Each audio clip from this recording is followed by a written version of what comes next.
माननीय सरित सरकार सुमित मुथा यांच्या उपस्थितीत स्वागत। बंधूंनो, गेल्या काही दिवसापासून जळगाव शहरातल्या सर्वोत्कृष्ट ठिकाण म्हणजे मेहरून तलाव इथल्या एका वेगवेगळ्या भूखंडाचं जे भूखंड नगरपालिकेच्या मालकीचे 2008 पासून होते 1973 पासून 2008 पर्यंत त्या भूखंडाला एक वेगळ्या कायद्याचा आधार देऊन शासकीय यंत्रणा, न्याय व्यवस्था आणि इतर व्यवस्थांना हाताशी धरून ओंकारदास बाळाराम जोशी या फर्मचे जे सदस्य होते, जे त्या पार्टनरशिप फर्ममध्ये कधी पण नव्हते, त्यांचा एक मालकी हक्क, पार्टनरशिपचा हक्क उपस्थित करून त्या प्रकारे बनावट कागदपत्र बनवून खटोड बंधूंनी ती प्रॉपर्टी सरकार दरबारी आपला एफर्ट्स वापरून वेगवेगळ्या गोष्टींचं कायद्याचं ज्याला म्हणू आपण की कायद्याला बेकायदेशीर आणि कायदेशीर स्वरूप देऊन हे भूखंड लाटण्याचा प्रयत्न केला। या भूखंडांना लाटल्यानंतर तिथल्या रहिवाशांनी विरोध केला आणि माझ्यासोबत जे बसले आहेत मिस्टर सरित सरकार यांनी 2013 साली या भूखंडासाठी MIDC पोलीस स्टेशनला एक तक्रार दाखल केली। नंतर ह्या तक्रारीच्या माध्यमाने चौकशी होत असताना स्थानिक पुढाऱ्यांनी जळगाव महानगरपालिकेचे इलेक्शन लागल्यामुळे आपला स्वार्थ आणि खटोडांचा स्वार्थ सिद्ध व्हावा याच्यासाठी यांना माघार घ्यायला लावली व यांना कुठल्याही प्रकारचा सपोर्ट महानगरपालिकेने त्यावेळेस केला नाही। त्यानंतर जेव्हा आम्ही तिथे रहिवासासाठी गेलो आणि तिथल्या ओपन स्पेसची माहिती आम्हाला मिळाल्यानंतर तिथल्या रहिवाशांनी संपूर्णपणे सहकार्य केल्यानंतर याची एक रिट पिटिशन आम्ही औरंगाबाद हायकोर्टाकडे दाखल केली। ती आजपर्यंत प्रलंबित आहे। त्याच्यामध्ये ह्या वेगवेगळ्या लोकांचं म्हणणं अजून कोर्टाला मिळालेलं नाही आहे आणि असं असताना या बेकायदेशीर भूखंडावर भूखंडाचं श्रीखंड खाण्यासाठी खटोड बंधूंनी तिथे बांधकाम चालू केले। गेल्या दिवसांमध्ये त्या बांधकामाला महाराष्ट्राचा प्रचंड मोठा व्याप असलेले नगर विकास मंत्री माननीय एकनाथरावजी शिंदे यांनी मुंबईला तब्येत खराब असताना आम्हाला पाचारण करून संपूर्ण ह्या विषयाची माहिती घेतली व तातडीने जळगाव महानगरपालिकेला कळविण्यात आलं की याचा सखोल अभ्यास करून याची आज जी परिस्थिती आहे ती जैसे ते ठेवावी व आम्हाला त्याची माहिती तुम्ही 30 दिवसाच्या आत कळवावी। पत्रकार परिषद घेण्याचं कारण हेच आहे की महाराष्ट्र शासनामध्ये इतक्या मोठ्या भूखंडाचं प्रचंड वादळ उठल्यानंतरही सरकार कुठल्या प्रकारे दखलंदाजी घेत नाही, महानगरपालिका दखलंदाजी घेत नाही, तिथल्या रहिवाशांचं अतोनात नुकसान होत आहे। हे भूखंड ज्या वेळेस निर्माण केले गेले, ज्या वेळेस हा लेआउट बनवला गेला त्यावेळेस ह्या भूखंडाचा पैसा तिथल्या रहिवाशांनी, तिथल्या प्लॉट धारकांनी प्रत्यक्ष बिल्डर्सला मोजलेला आहे। त्या भूखंडाची मालकीयत जी आहे, तिथल्या रस्त्यांची मालकीयत म्हणा, तिथल्या भूखंडाची मालकीयत म्हणा, ही सर्व तिथल्या फक्त रहिवाशांची आहे। चुकीच्या गोष्टी कोर्टाला दाखवून, चुकीच्या गोष्टी कोर्टाला प्रेझेंटेशन करून हे भूखंडाचं श्रीखंड खाण्याचं कार्य इथे झालेलं आहे। याच्यानंतर इथे जे बांधकाम झालेले आहेत ते बांधकामाचे ग्राउंड फ्लोअरचे कुठल्याही प्रकारचं कंप्लेशन अजून घेतलं गेलं नाही आहे आणि सेकंड आणि थर्ड मजल्याचं कंप्लेशन यांनी नगरपालिकेकडे मागणी केलेली आहे। भारतामध्ये किंवा जगामध्ये एकमेव खटोड बंधू असे बिल्डर्स असतील की त्यांनी या प्रकारचं काम केलेलं आहे की हवेमध्ये बिल्डिंग उभा करण्याचं काम। यांच्याकडे टेक्निक शिकायला पाहिजे की ग्राउंड फ्लोअर राहत नाही, फर्स्ट फ्लोअर राहत नाही, त्याच्यानंतर डायरेक्ट सेकंड आणि थर्ड मजला येतो। तर याच्यात काय गोष्टी होत आहेत हे पत्रकार बंधूंनी समजून घ्यायचं आहे आणि त्याच्यानंतर ह्या गोष्टीसाठी तुम्ही प्रत्यक्ष पाठपुरावा करायचा आहे। तुम्हाला ज्या काही गोष्टी आहेत, तिच्यात ज्या काही त्रुटी आहेत, सरकारने जे काही आदेश काढलेले आहेत ते सर्व मी देत आहे। माझी महानगरपालिकेच्या आयुक्तांना आज हात जोडून विनंती आहे की हे जे बांधकाम आहे, जे बेकायदेशीर बांधकाम आहे, त्यांच्या दृष्टीने ते कायदेशीर असेल, आमच्या दृष्टीने बेकायदेशीर आहे, त्याची संपूर्ण शहानिशा कायद्याच्या आधारावर करावी। त्याच्यानंतर जर आम्ही कुठे चुकत असो तर आम्ही त्या गोष्टीला म्हणजे माफी मागायला तयार आहोत। पण आम्ही चुकत नाही, आमच्याकडे पेपर आहे, वरिष्ठांनी ते पेपर चेक करून हे आदेश काढलेले आहेत। एखाद्या मोठ्या बिल्डर्सच्या इतक्या मोठ्या बांधकामाला अशा पद्धतीने आदेश काढून कोणी थांबवू शकत नाही, पण त्याच्यात त्यांनी प्रॅक्टिकल बघितलेलं आहे की हे भूखंड कोणत्या वर्षी निर्माण झालेले, त्यांना कायदे काय आहेत, भूखंड बदलवता येतात का, ते बदलवले तर दुसऱ्या जागी टाकलेले आहेत का, त्याच्यासाठी तिथल्या रहिवाशांचं संमतीपत्र यांनी घेतलेलं आहे का, या सर्व गोष्टीची चौकशी केलेली आहे। जेव्हा कोर्टासमोर हे प्रकरण गेलं तेव्हा कोर्टाने स्पष्ट आदेश देऊन महाराष्ट्र शासन, महसूल खातं, नगर विकास मंत्रालय, आयुक्त, जळगाव कलेक्टर, नाशिक ADTP, नाशिक भूमी अभिलेख, पुणे भूमी अभिलेख, तिथले काही रहिवासी आणि संपूर्ण बिल्डर्स व्यवसाय करणाऱ्या या खटोड बंधूंच्या पार्टनर्स लोकांना नोटिसेस निघालेल्या आहेत। या कोर्टाच्या आदेशाने निघालेल्या कोर्टामध्ये आजही हा विषय माझा प्रलंबित आहे। इतका मोठा विषय प्रलंबित असताना ह्या पद्धतीने यांनी हे काम करायचं। नंतर सरकारी जागा आहे ज्याच्यावर आज एक प्रकारे आपण सांगू की सरकारचं आणि कोर्टाचं अंकुश आहे। हे अंकुश असताना सुभाष अर्बनच्या माध्यमाने यांनी मोठी रक्कम तिथनं घेतलेली आहे। त्या जागेची सरकारी किंमत आजच्या तारखेत फक्त 2,25,00,000 रुपये तसं आम्ही त्या पेपरमध्ये जोडलेलं आहे। हे असताना यांनी 23.5 कोटी रुपये या सरकारी भूखंडावर घेतले कसे, सोसायटीला हा अधिकार नसताना इतका पैसा त्यांना दिला कसा गेला, या सर्व गोष्टीची सखोल चौकशी आपण करावी आणि प्रशासनाने करावी, या विनंतीसाठी मी ही पत्रकार परिषद घेतलेली आहे। यानंतर या काही लोकांचे तथाकथित वेगवेगळे गांभीर्याचे विषय माझ्यासमोर आलेले आहेत। असे 9 विषय आहेत, त्याचा सखोल अभ्यास मी स्वतः पहिले करणार आहे आणि नंतर तुम्हाला पत्रकार बंधूंना त्या गोष्टी आम्ही देणार आहेत। यापुढे तुमची एक जबाबदारी राहणार आहे, या जळगावचे तुम्ही पण एक सफल नागरिक आहात। आमच्यासारखा माणूस जर अशा कोणत्या चुकीच्या गोष्टींना आवाज उठवतो तर तुमच्याकडनं आम्हाला मदतीची एवढीच अपेक्षा आहे की तुम्ही प्रत्येक वेळी आमच्या पाठीशी एक दीपस्तंभ, एक आधारस्तंभ, एक वटवृक्षासारखे उभे राहा।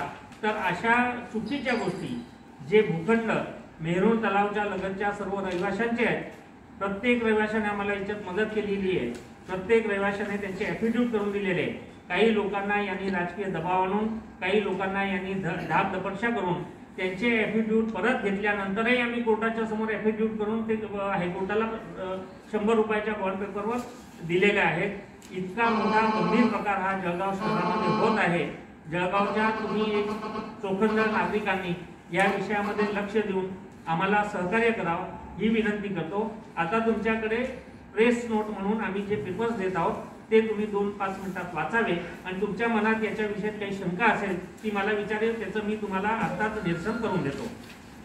तुम्ही फक्त एक खटोड एकच नाव सांगितलं पूर्ण, म्हणजे यांच्या 2 फर्म आहेत, श्री इन्फ्रास्ट्रक्चर व श्री इन्फ्रास्ट्रक्चर। त्याच्यात श्रीराम खटोड, श्रीकांत खटोड आणि त्यांचे पारिवारिक सदस्य हे तिच्यात पार्टनर्स आहेत।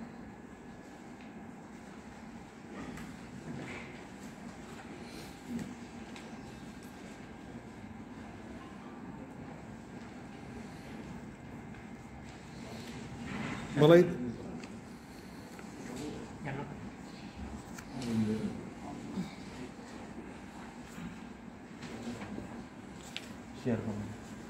तुम्हाला या पेपर्स बरोबर मी त्या वास्तूचं जे बांधकाम चालू आहे ज्याच्यावर माननीय नगर विकास मंत्री महोदयांनी स्टेची ऑर्डर केलेली आहे, ती केलेली आहे जळगाव महानगरपालिका आयुक्तांना। त्याला जवळपास आज महिनाभर झालेला आहे। तातडीचा आदेश असताना आतापर्यंत त्यांना कुठली कारवाई त्यांच्यावर केली गेलेली नाही आहे। आयुक्त साहेब कोणाची वाट बघतात ते मला कळत नाही आहे। ज्यांच्याकडे महाराष्ट्राचा इतका मोठा कार्यभार असताना त्यांनी ती गोष्ट समजून इतका मोठा विषय म्हणून त्यांनी तातडीने तो आदेश काढलेला आहे। त्या आदेशाची पायमल्ली या जळगाव महानगरपालिकेच्या पदाधिकाऱ्यांच्या माध्यमाने, ADTPच्या माध्यमाने होत आहे असा माझा त्यांच्यावर आरोप आहे। त्यांनी तो सखोल चौकशी करून त्वरितरित्या त्याच्यावर स्टे कायम करावा, संपूर्ण चौकशी करावी, मग पुढचे कार्यादेश काय असतील ते काढावे ही विनंती आहे।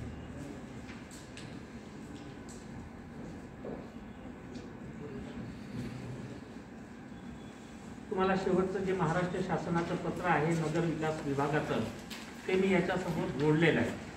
हे पत्र आहे साहेब 23 नोव्हेंबर 2020चं, आणि तिच्यात मंत्री महोदयांनी कार्यसन अधिकारी महाराष्ट्र शासनाचे जे प्रणव कर्वे आहेत यांनी त्याला मुदत दिलेली आहे 30 दिवसाची, की त्याच्यात बांधकाम परमिशन, नवीन बांधकाम परमिशन, दिलेली बांधकाम परमिशन आणि चालू असलेलं बांधकाम हे सर्व जैसे थे ठेवण्यात यावे हे आदेश असताना का नगरपालिका लक्ष घालत नाही आहे, नगरपालिका याच्यात काय इंटरेस्ट घेते किंवा नगरपालिका कोणाच्या दबावाखाली काम करते याचं संपूर्णपणे सखोल विश्लेषण आणि सखोल माहिती नगरपालिकेने जाहीर करावी, ही पण याच्यात मी त्यांना विनंती करतो.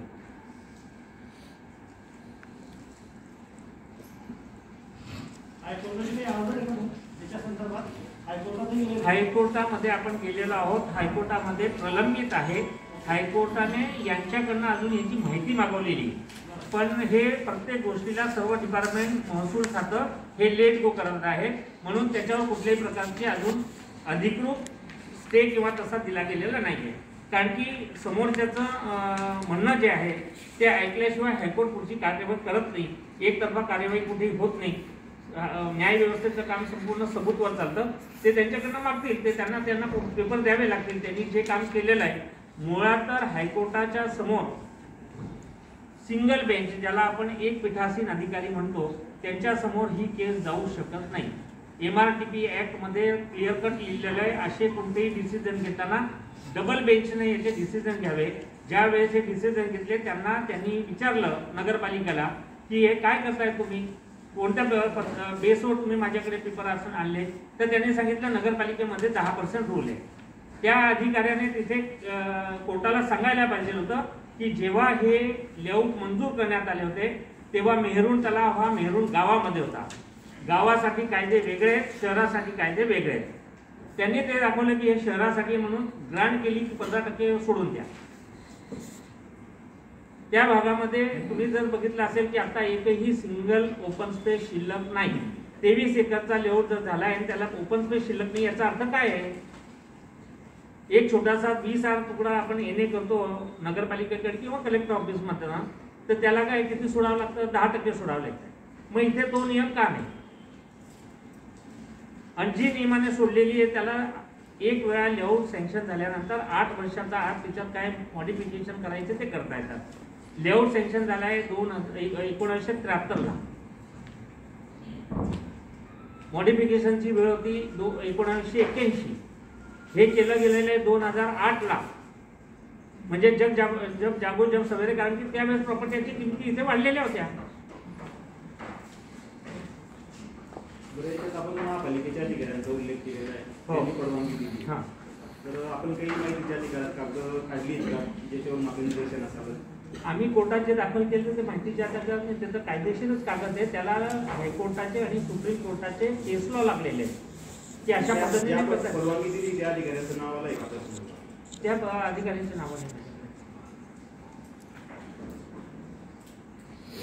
प्रत्येक वेळी प्रत्येक गोष्टीला त्यांनी वेगवेगळ्या अधिकाऱ्यांना वापरलेलं आहे, त्यांच्या अधिकार यूज केलेले आहेत, म्हणून प्रत्येकाच्या अधिकाराचे अधिकार येणारच नाही. कारण की हा विषय आहे 2008चा, पण आम्ही कोर्टाकडे सादर करताना सर्व गोष्टी दिलेल्या आहेत.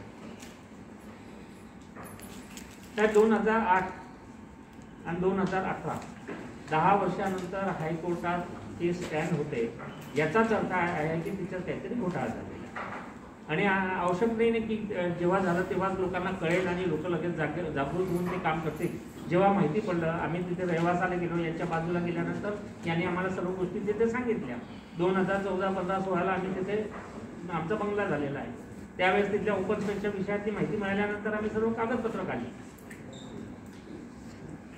ज्यावेळेस आपण खरेदी घेतो ना प्लॉट, त्यावेळेस त्या प्लॉटच्या किमतीमध्ये ओपन स्पेसची जी जागा आहे त्याचा मालकी हक्क आपोआप प्लॉट धारकाला मिळतो.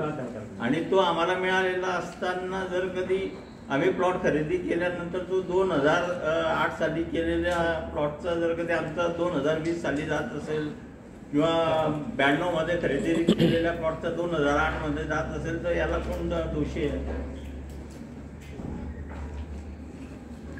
हायकोर्टाचे मॅटर त्याचा नंबर काय सांगता येईल? देतो तुम्हाला 1-2 मिनिटात पेपर इथं. बरं, या संदर्भात आपण महापालिकेकडे कधी वेळोवेळी दाद मागितली होती? वेळोवेळी दाद मागितलेली आहे. महानगरपालिकेला हा जो खुला भूखंड आहे आज साधारण किती वेळेस तक्रारी दिली? 2-3 वेळा तक्रार दिलेली आहे, लेखी तक्रार दिलेली आहे. कोणत्या वर्षात आहे सांगते? याच वर्षात आहे, मागच्या वर्षात आहे. 2018 पासून सातत्याने आम्ही त्यांना वेगवेगळ्या डिपार्टमेंटला त्याच्या तक्रारी करत आहोत. महापालिकेचं आपल्याला नेमकं काय उत्तर मिळालं? महापालिकेचं कुठलंही उत्तर मिळत नाही. महापालिका एकच सांगते आम्ही चौकशी करत आहोत किंवा आम्हाला पेपर मिळत नाही.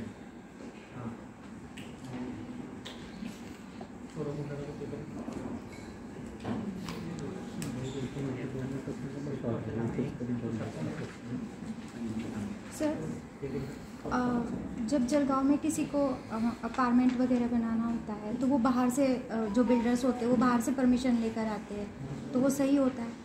बाहर से कोई परमिशन नहीं, जिस गांव में जैसे आप अभी श्री ये खटोड़ वगैरह इनका बता रहे हो, तो इनके बहुत से अपार्टमेंट के बारे में ऐसा पता चलता है कि वो मुंबई से परमिशन लेकर आए, तो इस तरीके से नहीं, मुंबई से जो परमिशन लाई इन्होंने जो खुले भूखंड थे उसका प्रदर्शन मैंने जैसा बताया आपको कि आधी अधूरी जानकारी ऑफिसरों को देना।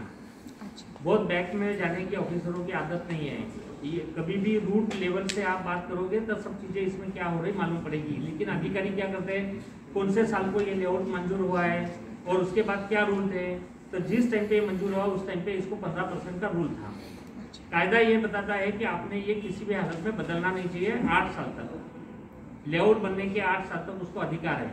उसके बाद किसी भी अधिकार में ये लिखा नहीं है कि ये लेआउट बदल सकता है, क्योंकि एक बार बदल गया वहाँ पर हम लोगों ने रहवास चालू कर दिया है, हम लोगों का वो जगह से अटैचमेंट हुआ है।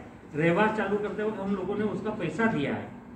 कोई भी लेआउट का कीमत जो है प्लॉट्स के ऊपर उसमें जितना क्षेत्र बैठता है वो हिसाब से उसकी कीमत ठहराई जाती है कि अगर 1 एकड़ जमीन है उसमें 25,000 के ऊपर बढ़ती है, 1 एकड़ का जमीन का भाव अगर 50 लाख रुपए है उसमें 25,000 आप जोड़ोगे तो उसका 25,000 का रेट निकल के उसके ऊपर ये बाकी के सब चीज़ों के चार्जेस लग के बिल्डर्स का कोई मुनाफा है वो जुड़ के हम प्लॉट धारक उसको पैसा अदा करते हैं। उसके बाद वो चीज़ हमारे नाम पर थी।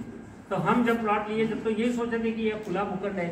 खुला भूखंड इसके लिए रहता है कि वहाँ के रहवासियों को मॉर्निंग में घूमना है, फिरना है, बगीचे में बैठना है, दबा खाना है, या भूकंप जैसी या कोई बड़ी आपत्ति आ गई तो लोग कहाँ जाएंगे, इसके लिए वो खुला भूखंड रिजर्व रखा जाता है कि कल जाके अगर उस एरिया में कोई प्रॉब्लम्स होते हैं तो वो तो कोई दूसरे एरिया में जाके रहेंगे नहीं, इसके लिए वो एरिया में खुला भूखंड छोड़ने की ये पहले से नियमावली भारत सरकार ने और महाराष्ट्र शासन ने बनाई हुई है, उसमें आज तक कोई तब्दील नहीं हुई है। खुला भूखंड जो है वो महानगरपालिका, नगर परिषद, नगर पालिका की हद्दी में जो है वो 10% रखा जाता है। 5% जो रखा जाता है वो एम्यूनिटी रखा जाता है। एम्यूनिटी 5 एकड़ क्षेत्र के ऊपर एम्यूनिटी छोड़ी जाती है। एम्यूनिटी का मतलब ये है कि वहाँ के रहवासियों को कोई बड़ा होगा ना, 23 एकड़ का स्पैन बोले तो काफ़ी बड़ा हो गया। वहाँ के रहवासियों को 23 एकड़ में इतने लोग रहने आएंगे, इनको ऑडिटोरियम होना है, इनको प्ले ग्राउंड होना है, इनको कोई जिम होना है, इनको वेजिटेबल मार्केट होना है, इसके लिए चीज़ें छोड़ी जाती है, उसको बोलते हैं एम्यूनिटी।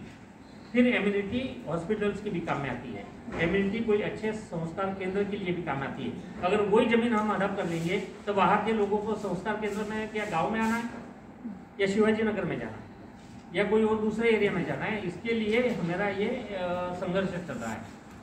हमारा इसमें किसी का भी कोई स्वार्थ नहीं है।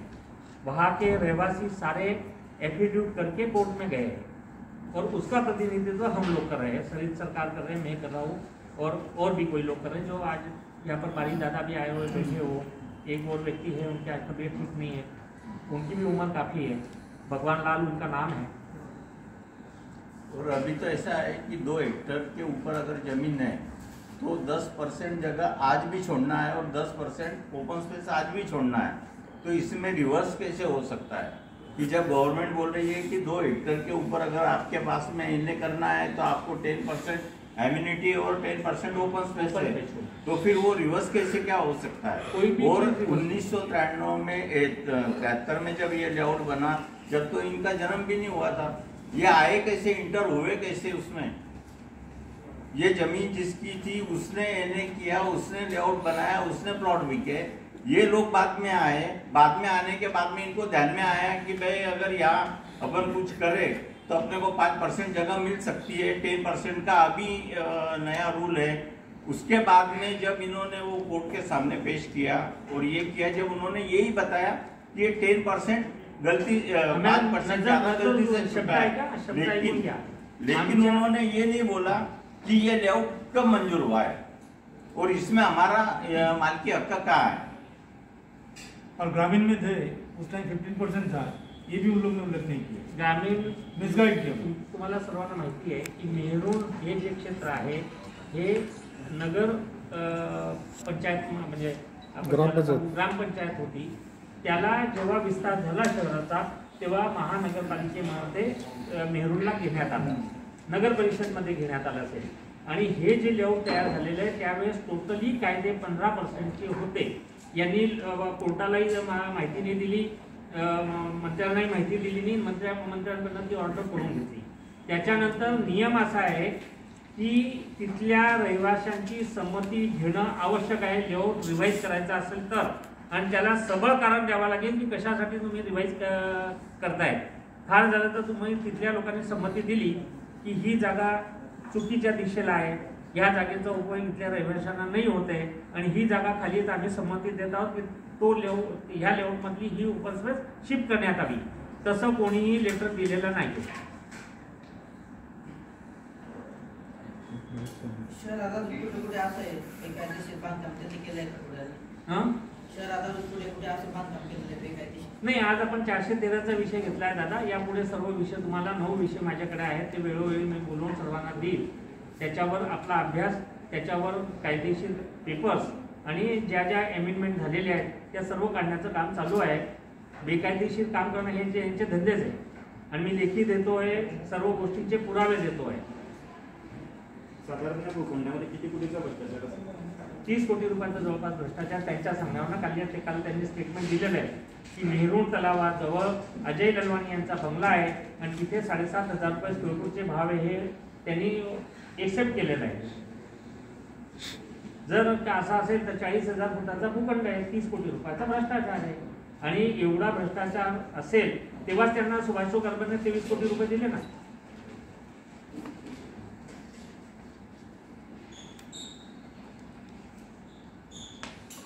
अजून पुन्हा हो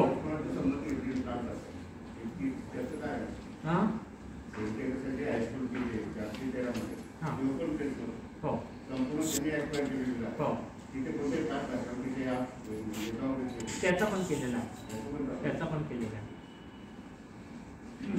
और एक दूसरा है जो सेंट्रल स्कूल के लिए जो ओपन स्पेस दिया गया है उसमें बीच में से एक 9 मीटर का एक रास्ता था पहले,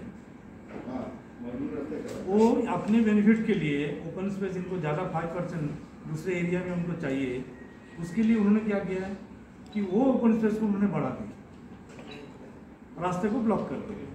आज तक कभी भी कोई भी प्लेस में एक बार रास्ता बनने के बाद वो रास्ता दूसरा लेआउट करके बंद करना आता नहीं, लेकिन इन्होंने किया है। यांनी काय केलेलं आहे, आणखी एक मजेशीर गोष्ट तुम्हाला सांगतो। ह्या भूखंडाच्या बाजूला जो मेन भूखंड आहे रमेश दादा कंपाऊंडला लागून मेहरून तलाव टच, त्या भूखंडाला रस्ता जो आहे तो 9 मीटरचा आहे। महाराष्ट्र शासनाची जी बांधकामाची गाईडलाईन आहे तिच्यात 9 मीटरला वेगळे रूल आहेत आणि 12 मीटरला वेगळे रूल आहेत। जर 12 मीटरचा रस्ता राहिला असता तर यांना 3 मजले आणखी जास्त वाढवण्यात आले असते। तर यांनी काय केलं की प्लॉटच्या बांधापर्यंत सरकारी रस्ता 9 मीटर ठेवला आणि नगरपालिकेमध्ये प्लॅन टाकताना त्यांनी तो जो प्लॅन टाकलेला आहे तो 12 मीटर जागा कमी दाखवून टाकलेला की त्यांना 3 मजले वरती वाढवता येतील। पण बेसिक आपण त्या बांधकामाला आणि त्या परमिशनलाच आता स्टे घेतलेला आहे, म्हणजे मला मंत्रालयाने स्टे दिलेला आहे पण त्याच्यावर अजून स्थानिक प्रशासनाची महानगरपालिकेची कुठली कारवाई होत नाहीये। म्हणून मी तुमची पत्रकार परिषद इथे आयोजित करून तुमच्या माध्यमाने न्याय मागण्याचा प्रयत्न करतो की आम्ही ज्या त्या तिथल्या रहिवासी आहोत, आम्हाला कुठेतरी तुमच्या मार्गाने तुमच्या माध्यमाने एक न्याय मिळेल। याच स्थानिक पुढाऱ्यांशी झालेल्या वादातून हा नेमका काय विषय स्थानिक पुढाऱ्यांची वाद म्हणजे नेमकं कसं आहे, त्यावेळेस जे काही नगरसेवक वगैरे असतील त्यांनी सगळी सरकारांना सांगितलं व कुठल्याही गोष्टीला संघर्ष नको, तुमच्यामुळे बाकीच्या गोष्टी जळगाव शहरात अशांतता होते, हे काय काय त्यांना बोललं त्यांनाच माहिती, आता ते सांगते क्या हुआ था 2000 नहीं उसी टाइम बोला था इलेक्शन आ गए और इन लोगों ने कि म्यूनसिपैलिटी में जब ये आया था लेटर कि हम लोग जो नेता लोग हैं किसी को कुछ मालूम नहीं है, परस्पर ऑफिसर लोग से पकड़ के मुदत जो रहता है एक्सपायरी डेट कि नोटिस आया म्यूनसिपैलिटी में कोर्ट से कि इनका ये क्लेम किया हुआ है, ये क्लेम के लिए आपका म्यूनसिपैलिटी का व्यू क्या है, म्यूनसिपैलिटी ने वो व्यू दिया नहीं, no response from the Jalgaon municipality. तो ऑटोमेटिकली उन लोगों ने जो टाइम भर था वो टाइम भर के हिसाब से कोर्ट या कहीं से भी नासिक हो या कहाँ से औरंगाबाद से उन लोगों को ऑर्डर मिल चुका था कि ये जगह के बारे में किसी को ऑब्जेक्शन नहीं है, इसलिए इनको ये दे दो 15% से 5% कम करके 5% इनको पोजीशन में दे दो।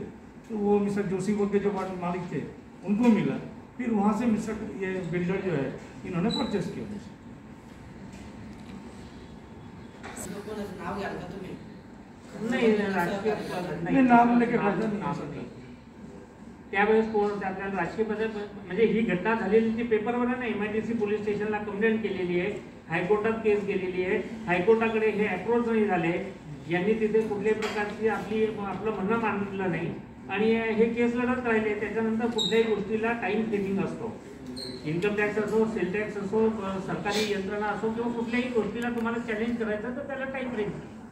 जेव्हा ही स्पेशल ऑर्डर यांना केली गेली तेव्हा आम्ही तिच्यात इंटायर झालो। हाँ, जैसे अभी आपने बताया कि नगर पालिका में इस तरीके से उन्होंने लेआउट दिखाया और 2-3 मजली उन्होंने मतलब वो किस तरीके से होता है, थोड़ा बताइएगा डिटेल्स। ऐसा है कि वहाँ पर इस प्रॉपर्टी को जाने के लिए सरकार का रास्ता है 9 मीटर का। 9 मीटर के लिए बांधकाम को एक अलग रूल है और 12 मीटर के लिए सरकार का रूल अलग है। 12 मीटर का मतलब ऐसा है कि 12 मीटर अगर वहाँ पर जगह है तो आप उसको टावर को ऊपर खड़ा कर सकते हो, ज़्यादा FSI ज़्यादा मिल सकता है। इन्होंने क्या किया कि जहाँ तक इनकी बाउंड्री थी प्लॉट की वहाँ तक 9 मीटर रखा है और उसके आगे उसको 12 मीटर कर दिया है, ताकि 12 मीटर के रास्ते पे हमको 3 मंजिला और ऊपर मिले, क्योंकि रूल है ना कारपोरेशन के जो नियमावली बनी है, बांधकाम नियमावली ADTP की, उसके अंदर है कि 9 मीटर को आप इतना बांधकाम दे सकते हो, 12 मीटर को इतना दे सकते हो, 15 मीटर को इतना दे सकते हो, हर एक चीज के रूल्स बने हुए हैं। वो रूल का किस टाइप से अपन ने यूटिलाइजेशन करना, तो उन्होंने क्या किया कि खुद के प्लॉट को ग्राउंड प्लॉट जो है ये टेबल टॉप है, इसको कर दिया कम थोड़ा सा रास्ते के कारण से और टावर ऊंचा कर दिया और वैसी परमिशन डाली। अपन ने वो सब चीज़ को चैलेंज किया हुआ है और सारा चैलेंज मंत्री महोदयों ने तो अपने पास से ये सारी चीज़ों का वर्कआउट करके बाद में स्टेटस को दिया हुआ है कारपोरेशन को कि इनको जैसे थे रखने का ऑर्डर करो। टिल डेट कारपोरेशन ने अभी तक उनको सिंगल नोटिस नहीं निकाली है। इसका मतलब कारपोरेशन सोई हुई है क्या? तो फिर कल जाके हम बोलेंगे कि जाओ कोई भी आओ बाहर गांव के बिल्डर्स को खटोड़ों को मिलो और फिर उनसे 17 मंजिली पुलिस स्टेशन और तुम्हारा टावर सबके अधिकार कैसे मिलाते आते ले लो। अगर प्रशासन को तो सारे अधिकार दिए हुए, अधिकारों की यूटिलाइजेशन करने के, अधिकारों को इम्प्लीमेंटेशन करने का अगर उनके अंदर पावर नहीं है तो वो उस चेयर पे बैठने के लायक नहीं। मैं तो यही बोलूंगा। Hello guys, please like, comment and subscribe our channel.